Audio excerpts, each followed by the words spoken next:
not be aware of it, Atos are basically going to be losing the contract, as you know, you're aware of that. Next year, they're going to lose the contract. What few people know is that a company called Maximus is going to be taking over. They're a notorious American corporation who are basically robber barons. That's what they are. They've been fined for fraud, $30 million to the American government for basically defrauding Medicaid. They've basically been involved in discrimination against women. They've also been involved in essentially in other frauds as well across different states of the United States. So the Tory government decide they are the suitable replacement for Atos to come in and do the work capability assessment to further impoverish the poor, the sick, the dying and the disabled. And they're going to come in, and as John McCardle from Black Triangle said the other day, it's from the frying pan into the fire, and that's what it represents. So this Maximus will be taking over next year, and while Atos were getting £100 million for what they were doing, this corporation are going to get £500 million for what they're doing from the taxpayer, from you and me and every other British taxpayer, and that's what's going to happen. Further on from that, that's on the employment support allowance. Further on from that, we also have a Scottish company, a company called Salus, S-A-L-U-S. Now they're in the public sector, believe it or not, a part of NHS Lanarkshire, and they are doing all the assessments for the personal improvement payments, the PIP payments as they call them, and the personal independence payments. And essentially they're based in Argyll Street in Glasgow, subcontracted by Atos for £22 million for the whole of Scotland. And their target is to get 20% of the disabled off benefits altogether. What was the old DLA was now the personal independence payments. They're going to get 20% off, and that's a saving of £2.2 billion for the government, for the whole of the United Kingdom, Saluses and all the other companies that Atos have subcontracted. Now what we have got to do is to keep the fight up and basically fight back. And what's happening in Atos, and what's happening with these companies is they're going to further impoverish people and drive the disabled, the sick, the poor and the dying into the gutter of poverty. The fact of the matter is that we've already seen it. We had this situation that Mark Woods was a young man, well, relatively young in his 40s, suffered from Asperger's syndrome, suffering from essentially autism, who Atos decided was fit to work and took his employment support allowance away. 6 months later, the police battered down his door and they found that man dead. He died of starvation, weighing 5 stone 6 pounds. What a way to live in the 4th most unequal society in the world, and one of the most wealthy, but it's the 4th most unequal society in the world is Britain today. We also had Eleanor Tatum, who was highlighted in the Daily Record, who was a woman who had a brain tumour, cancer of the brain, and who was deemed fit to work. And she died 5 weeks later after she was passed by Atos as fit to work. We had Joseph Carson from Drumchapel, 23 years of age, who had a serious heart condition 2 years ago, came out of the Atos session and dropped dead 2 streets on from Cadogan Street. That was one of the reasons why we started doing the direct actions against Atos, and for doing the picket outside Atos at the end of every month.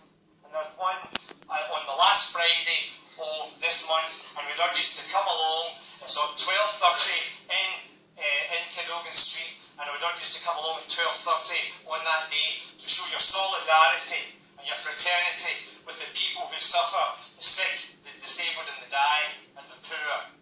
Moving on from there, our children are living in our society today. We've got 239,000 children living in poverty in Scotland today. The 8 leading charities, hardly revolutionary groups, the Child Poverty Action Group, the Poverty Alliance, etc., stated that we are in a crisis, an absolute crisis of poverty. It's a catastrophe waiting to happen because another 100,000 children are going to be driven into poverty by the year 2020 under the union and under the politics of austerity. And the politics of austerity are going to get worse. We're now seeing that people's benefits are going to be frozen and cut in real terms over the next number of years. And who has signed up for that? The fact of the matter is the Tories are the ones that are causing it. But all the political parties at Westminster have signed up for it.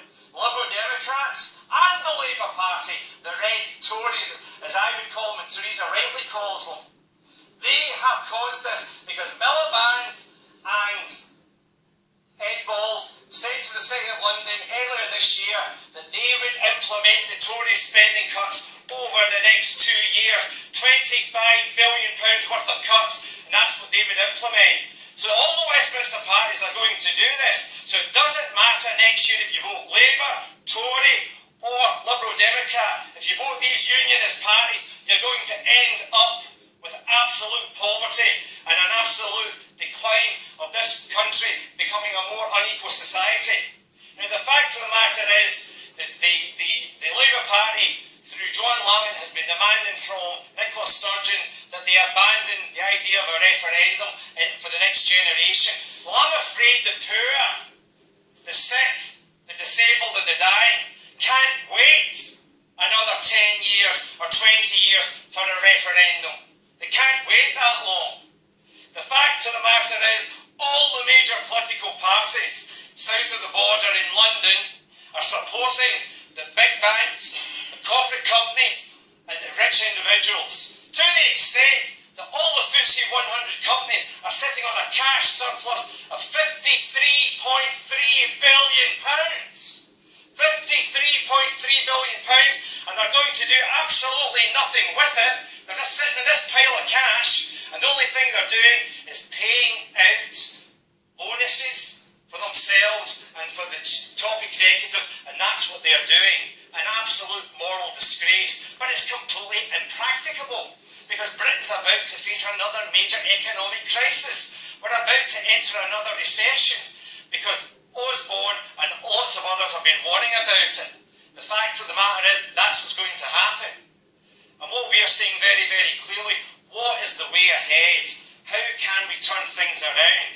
Well, I think this gentleman, Darren, hit it on the head. What we need is a massive redistribution of income and wealth, a radical change. That's what we need. And we need it through independence in Scotland. And how are we going to achieve it? Well, 80,000 members are now in the SNP. The Scottish Socialist Party have got 2,500 new members, and the Green Party have tripled their membership. So all the parties that support Yes have a massive membership. But this is the warning I've got for the politicians. The people are on the move, and they're going faster than the politicians are prepared to go.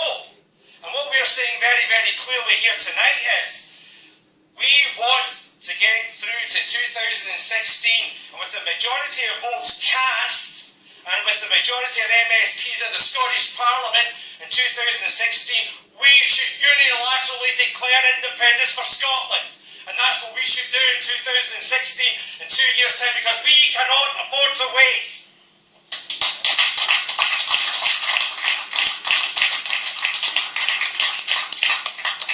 Because we've been lied to, we're being manipulated. We can't await another referendum for a year's campaigning for the elite of this country in London to tell their lies and frighten people. You don't realise the lies that were told, the rigging of the votes that went on. And yes, they were rigged. There was vote rigging that went on.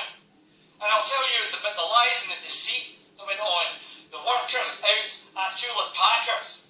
Who's the workers that work out in Bishopton? They were told verbally that if they voted yes, they were going to close the plant down 3 weeks after the referendum. That's what the workers at Hewlett Packard were told in Bishopton. We were told, where we worked, that prices would go up. Other companies did the same. They frightened their workers, threatened them, and that's what they did. They threatened them and said they would lose their jobs. On the shipyards, BAE threatened workers saying that the shipyards would close if there was a yes vote. This went on all over Scotland. The elderly were told, you'll lose your pension. your pension will be taken away from you, when it was all lies. Lie after lie after lie. And that's the terrible thing. You may turn around and say, where Dan was concerned, say that we've got to work with the people that voted no. Yes, for those that we have to work with in the working class. But don't believe one thing, we are a divided country because the vote was on social class lines. The working class voted yes, and the upper middle classes, the middle classes voted no. That's the way it happened, and that's what we have. We have a socially divided society. And the fact of the matter is, we're going to be a socially divided society until we get independence. Because the working class got registered to vote and they're not prepared to wait any longer. He said revolution. Yes, there'll be revolution. Because the revolution will come in 2016 when we get our independence through the mandate, which was the policy of the Scottish National Party for 50 years. And that is the facts of the situation. For 50 years, that was it. And we can achieve it in 2016. And believe it, you, me, the people in the SCAP are not going to stand still. And the bridgehead to independence was built with the referendum.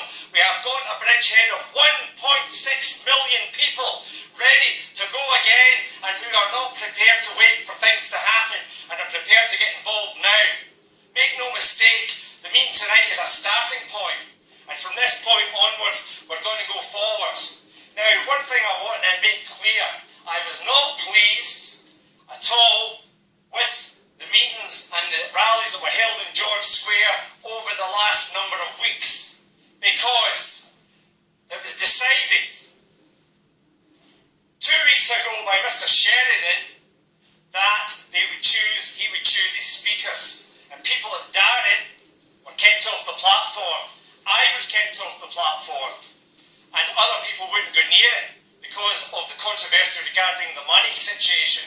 And then on Saturday, the STUC and the Poverty Alliance held a rally in George Square, and again, Darren and myself were denied a place on the platform. That is not people power. That is groups trying to control the 1.6 million people, and that must not be allowed to happen. People should be allowed to speak if they wish to speak from a platform. It's got to be a people's platform. Like tonight, people should be allowed to speak up here at the top table or from where they sit. And everybody should have that chance to speak. Because this is a people's movement. This is a social movement. This is what the 1.6 million people are. They're not there to be controlled by politicians. Politicians are the servants of the people. That's what they are. They're there to serve. And the people decide what happens. And that's what has to happen. And the other thing I would say is that a gentleman who is here tonight very bravely went on YouTube to say that he picked up 155 votes, 156 votes that were yes votes, and he picked them up from Duke Street. Now, I can tell you here tonight that I got one of those votes, and I was told, leave it alone, don't go near it. It's a bunch of nutcases. It's not genuine. Well, believe you me, I did not take that seriously, because I felt in my guts that something was wrong. Not to the extent that the vote was rigged, to the extent that the vote that would have changed the vote. However, 156 votes lying in the street that was all yes votes in Duke Street has to be investigated. So I took that vote and I handed it over to a newspaper that was against independence, because I thought, well, if they can look at it and say that it's genuine or not genuine, we can respect that they're not biased for independence. So the bottom line was, I took it to the Daily Record and handed it over to the Daily Record. Now the Daily Record reporter took it to an expert off the record, and the expert has said that he believes the vote is genuine. The vote that I handed over is genuine. So that would mean that the other 155 votes are genuine as well. Which begs to say, why were 156 votes lying in a bag in the middle of Duke Street after the referendum? And these were people who had voted. These votes were meant to be incinerated once it was over. We also have the controversy whereby the votes, when we voted, there was no actual barcode on the back of the votes. I didn't look because I wasn't thinking about it at the time when I voted. I was too busy wanting to make sure I voted yes. But 400 people have come forward and given testimony and handed it over to Naomi Wolf, the American campaigner who came over from America, on the barcodes. Now, at the beginning, I was a bit sceptical about the whole thing. However, I met a man a couple of weeks ago who was a polling officer for 20 years in Moray, up north, and he turned around and says he examined the back of his vote before he voted, and there was no barcode on the back of his vote. Now, that's a man who should know what he's talking about. There is something smelling here. There is something wrong. There is something wrong in the state of the United Kingdom today. There has to be an independent investigation of the voting and what went on. And especially Ruth Davidson. Ruth Davidson was on a national television programme and she turned around and said, just after the referendum was over, we believe we got a good result before the votes were decided, because the No campaign looked at the postal votes and counted them, which is against the law. So she should not be a witness. She should be getting prosecuted for what she did and for what the No campaigners did. But will Police Scotland do anything about it? I very much doubt it, because the gentleman who had the 155 votes sent it to Police Scotland and they denied he ever got those votes. They are lying. They are lying. They got the votes. They were sent in good faith and they got them. Well, the one vote that we did retain has been told that it is a definite genuine vote. So I would expect the Daily Record to go in now and do an article on this and call for an investigation of what actually went on during the polling that took place. 100,000 people signed a petition believing that the vote was rigged. Are we saying that those 100,000 people are wrong? And the politicians who turn around and says, oh no, it wasn't rigging, it never took place. Well, I'm sorry, but I think there has to be an investigation that has to take place, and the ones that counted the tallies on the postal votes should be prosecuted, because it carries a year in jail and a £5,000 fine, and they have to be prosecuted. But my main message to you guys tonight is to go out there and tell your families and tell your neighbours that there's a campaign to be won. We've got a nation to claim back in 2016, a nation that will be independent, a nation that will redistribute income and wealth, a nation that will give a decent income to our poor, or disabled, or sick, and are dying, and give a living wage to the people who work for a living 40 hours a week so they don't have to struggle month to month. And we will eliminate